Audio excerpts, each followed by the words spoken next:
आज के इस वीडियो में हम लोग डिस्कस करेंगे कि कितनी जावास्क्रिप्ट आप लोगों को आनी चाहिए अगर आप लोग रिएक्ट जेएस को लर्न करना चाहते हैं और इस्तेमाल करना चाहते हैं यूआईज बनाने के लिए।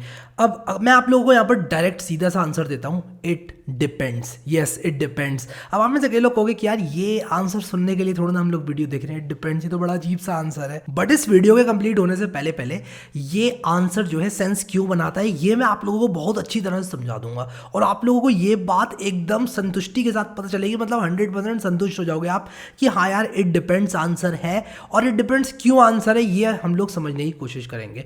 मान लो आप एक विज़ीविग एडिटर बना रहे हो और ये विज़ीविग एडिटर क्या होता है, what you see is what you get. यानी कि मान लो एक ऐसा एडिटर है जो कि आपने देखा होगा, टाइनी एमसी एक एग्जांपल है विज़ीविग एडिटर का। यानी कि आप जो भी टाइप करते हो वो एमएस वर्ड की तरह लिखकर आ जाता है स्क्रीन पर। और ये विज़ीविग एडिटर्स काफ़ी यूज़ होते हैं ब्लॉग्स वगैरह के बैकएंड को बनाने में। मैंने इस चैनल पर काफ़ी यूज़ करवाया है टाइनी एमसी वगैरह।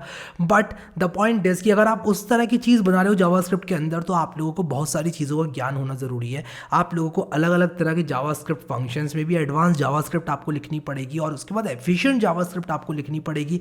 और अगर मैं इसी चीज़ को कंपेयर करूं कि आपको बनानी है एक स्टैटिक यूआई वाली बहुत ही सिंपल सी वेबसाइट, तो यहाँ पर जो कंपैरिजन है वो इन दोनों में कुछ है ही नहीं। कहाँ एक विज़ीविग एडिटर पूरा लॉजिक सब कुछ लिखना है उसके बारे में, और कहाँ एक स्टैटिक वेबसाइट जो कि बड़े आराम से सिंपली बन जाती है। तो विज़ीविग एक कॉम्प्लेक्स एप्लीकेशन है और जो हमारी स्टैटिक वेबसाइट है वो बहुत सिंपल सी एप्लीकेशन है। अगर मैं आप लोगों से कहूँ कि आप फ्लैपी बर्ड गेम बनाओ या एंग्री बर्ड्स गेम बनाओ रिएक्ट जेएस का इस्तेमाल करके, तो आप लोगों को बहुत ही दिक्कत होगी और मेनली आप लोग को जावास्क्रिप्ट ही लिखनी पड़ेगी। तो वहाँ पर आपको बहुत सारी जावास्क्रिप्ट चाहिए। बट अगर मैं आप लोगों को सिंपली एक काउंटर ऐप बनाने को बोल दूँ तो शायद आपको उतनी जावास्क्रिप्ट यूज़ भी ना करनी पड़े। द पॉइंट बीइंग कि रिएक्ट यहाँ पर कोई ऐसी चीज़ नहीं है कि यार इतनी जावास्क्रिप्ट सीखो और फिर रिएक्ट पर आप लोग आ जाओ, ऐसा बिल्कुल भी नहीं है। इनफैक्ट रिएक्ट को आप लोग एक लाइब्रेरी के तौर पर इस्तेमाल करते हो और रिएक्ट एक जावास्क्रिप्ट की लाइब्रेरी होती है। और आप जब एक रिएक्ट ऐप बनाते हो तो जावास्क्रिप्ट ही लिख रहे होते हो आप लोग। तो ये चीज़ आप लोगों को समझना ज़रूरी है, ना कि ये कि यार इतनी जावास्क्रिप्ट सीखो और रिएक्ट के मास्टर बन जाओ, उसके बाद तो आपको जावास्क्रिप्ट देखनी भी नहीं है। जब आप रिएक्ट में होते हो तब भी आप जावास्क्रिप्ट ही लिखोगे। और जावास्क्रिप्ट कॉल सी होती हैं JSX भी, अगर आप लोग रिएक्ट थोड़ी बहुत भी जानते हो तो आप लोग को ये बातें सेंस बना रही होंगी। अब मान लो कि आप लोग एक कैलकुलेटर ऐप बना रहे हो, यानी कि आप एक बहुत ही बेसिक सिंपल सा कैलकुलेटर बना रहे हो, तो उसमें आपको बस अरिथमेटिक ऑपरेटर्स की ज़रूरत पड़ेगी, इवेंट्स वगैरह को हैंडल करने की ज़रूरत पड़ेगी। That's about it. आप लोग का काम बन जाएगा। बेसिक HTML तो आपको ज़रूरत पड़ेगी उसकी और आप बना लोगे बड़े आराम से रिएक्ट से कैलकुलेटर। बट अगर मैं आप लोगों को एक कॉम्प्लेक्स ऐप पकड़ा दूं, जैसे कि मैं आपको कहूँ कि यार एक वीडियो कॉलिंग ऐप बना दो रिएक्ट जेएस का इस्तेमाल करके, तो आपको वेब RTC वगैरह ये सब चीज़ें आनी पड़ेंगी और ये जावास्क्रिप्ट ही यूज़ करती हैं। विद दैट सेड मैं अब आप लोगों को कुछ मिनिमम जावास्क्रिप्ट बताऊंगा जो कि आपको रिएक्ट जेएस पर स्टार्ट करने में, यानी कि आप कंफर्टेबली स्टार्ट कर पाओ, यहां तक पहुंचने में आप लोगों को मदद करेगी। तो उनमें से पहला जो चीज़ है वो है एक्सट्रीम जावास्क्रिप्ट बेसिक्स, जैसे कि var कैसे काम करता है, let कैसे काम करता है, const कैसे काम करता है, प्रिमिटिव डेटा टाइप्स कौन कौन से होते हैं जावास्क्रिप्ट के अंदर, स्ट्रिंग के कुछ मेथड्स आपको ज़रूर आने चाहिए क्योंकि स्ट्रिंग एक ऐसी चीज़ है जिसके साथ हम लोग बहुत ज़्यादा डील करते हैं जब हम रिएक्ट में होते हैं। और उसी के साथ साथ मैं आप लोगों को सजेस्ट करूँगा कंडीशनल्स के बारे में सीखो, लूप्स के बारे में सीखो, फॉर ईच लूप्स को स्पेशली सीखो, जो जावास्क्रिप्ट में स्पेसिफिक चीज़ें हैं उनको सीखो।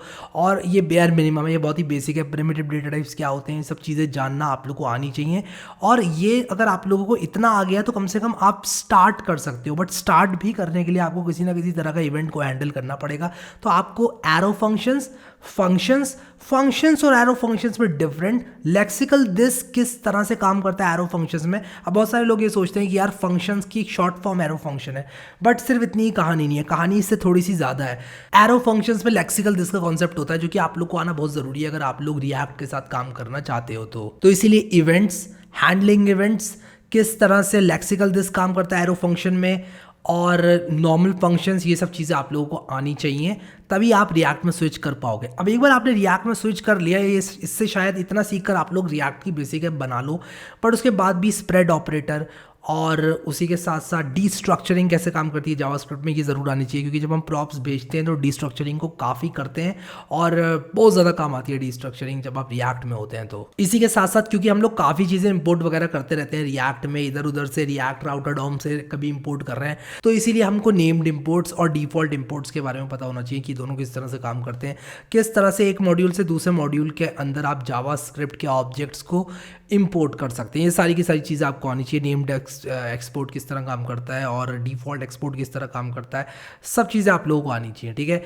तभी आप लोग समझ पाओगे कि जो रिएक्ट राउटर डॉम जैसे पैकेजेस हैं वो किस तरह से यूज़ कर रहे हैं, क्यों हम कर्ली ब्रेस लगा के कुछ चीज़ों को इंपोर्ट करते हैं और कुछ चीज़ों को बिना कर्ली ब्रेस लगा के इंपोर्ट कर लेते हैं। अब एक बार आपको इतना आ गया तो कम से कम आप अपना स्टार्ट कर दोगे रिएक्ट ऐप को लिखना, आप बेसिक एप्लीकेशन बनाना स्टार्ट कर दोगे। बट कहीं ना कहीं अगर आपने कॉम्प्लेक्स ऐप को हाथ लगाया तो कहीं ना कहीं जावास्क्रिप्ट आपकी रिएक्ट जर्नी में रुकावट बनेगी।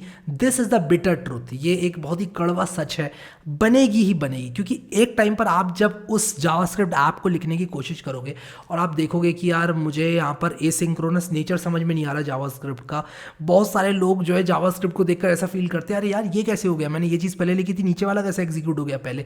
ये बहुत ज़्यादा कॉमन मैं कहूँगा प्रॉब्लम है लोगों की कि जो एसिंक्रोनस नेचर है जावास्क्रिप्ट का उसको नहीं समझ पाते हैं। तो अगर आप भी उनमें से एक हैं तो आपको एसिंक्रोनस नेचर समझना जावास्क्रिप्ट का, कॉल बैक सिस्टम किस तरह काम करता है जावास्क्रिप्ट में, प्रोमिसेस किस तरह काम करती हैं जावास्क्रिप्ट में, फिर एसिंक अवेट एक ऐसी चीज़ है जो कि आपको ज़रूर आनी चाहिए क्योंकि आप बहुत सारे एसिंक्रोनस फंक्शंस लिखोगे जावास्क्रिप्ट के अंदर अगर आप रिएक्ट में काम कर रहे हो तो। इसी के साथ साथ मैप फिल्टर रिड्यूस भी आप लोगों को आना चाहिए। मैप फिल्टर रिड्यूस भी बहुत ज़्यादा इस्तेमाल होता है अगर आप लोग रिएक्ट को इस्तेमाल करना चाहते हो तो मैप तो इनफैक्ट बहुत ज़्यादा यूज़ होता है। फिर उसी के साथ साथ कुछ रिएक्ट स्पेसिफिक कॉन्सेप्ट्स भी होते हैं जो कि आप लोगों को गूगल करने पड़ेंगे, तो वो मैं मानूंगा कि उतनी ज़्यादा दिक्कत वाली चीज़ नहीं है क्योंकि जब आप एक बार रिएक्ट में आ जाते हो, अगर आप मेरे रिएक्ट कोर्स को ही देखोगे तो पहला प्रोजेक्ट ही अगर आप लोग बना लोगे तो वो रिएक्ट स्पेसिफिक कॉन्सेप्ट्स तो आपको समझ में आ जाएंगे। हुक्स किस तरह से काम करते हैं, कंपोनेंट किस तरह से काम करते हैं, बेसिक रिएक्ट ऐप को कैसे खड़ा करते हैं, वो सब तो आप लोगों को आ ही जाएगा।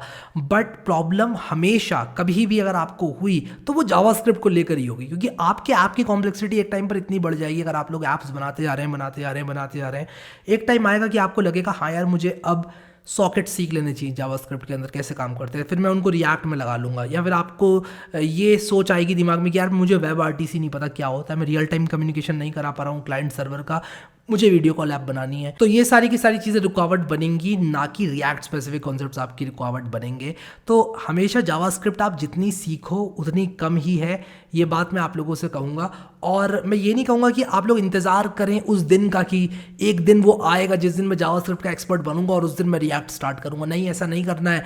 मैंने जो कॉन्सेप्ट्स आपको बताए मैंने बताए इसीलिए, मैं ये भी बोल सकता था इट डिपेंड्स और यहाँ पर इधर उधर की बातें करके वीडियो को खत्म कर सकता था, बट मैंने एक्चुअल में आपको कॉन्सेप्ट्स बताए ताकि आप लोग जाकर उन कॉन्सेप्ट्स को सीखो और उसके बाद रिएक्ट सीखना स्टार्ट करो। क्योंकि मैं नहीं चाहता कि आप लोग रुके रहो, क्योंकि अगर आप जावास्क्रिप्ट को सीखने बैठ गए तो आप उसी के लूप में जो है जावास्क्रिप्ट को सीखने के लूप में घूमते रहेंगे। ये चीज़ सीखेंगे, वो चीज़ सीखेंगे, फिर वहाँ कुछ सुनेंगे, फिर वो सीखेंगे, फिर वहाँ पे भी जावास्क्रिप्ट का कोई नया कॉन्सेप्ट आ जाएगा, फिर वो सीखेंगे।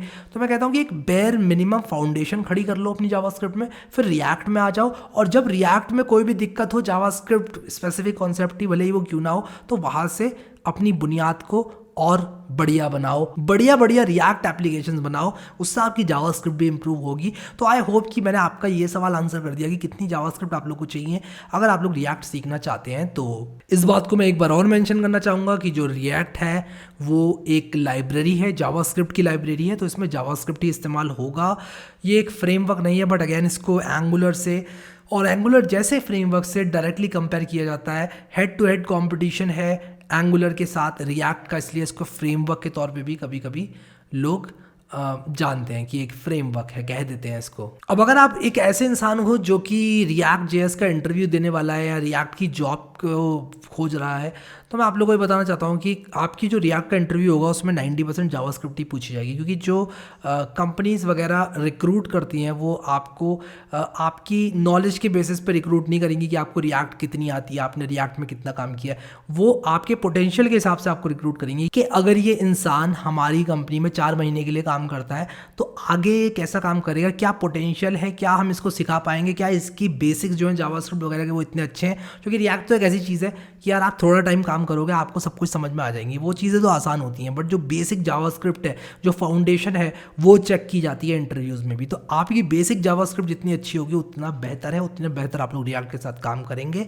आई होप कि मैंने आप लोगों को इस क्वेश्चन को आंसर कर दिया और जितने भी टॉपिक्स मैंने आप लोगों को बताए जो सीखने हैं, आई होप वो सारे के सारे टॉपिक्स आप लोग ज़रूर कंसिडर करेंगे और एक बार ज़रूर देखेंगे। अगर आप लोग रिएक्ट सीख रहे हैं अभी या रिएक्ट में काम करते हैं तो एक बार ज़रूर चेकलिस्ट बना के देखेंगे कि इनमें से ये सारे टॉपिक्स आपको आते हैं कि नहीं आते हैं।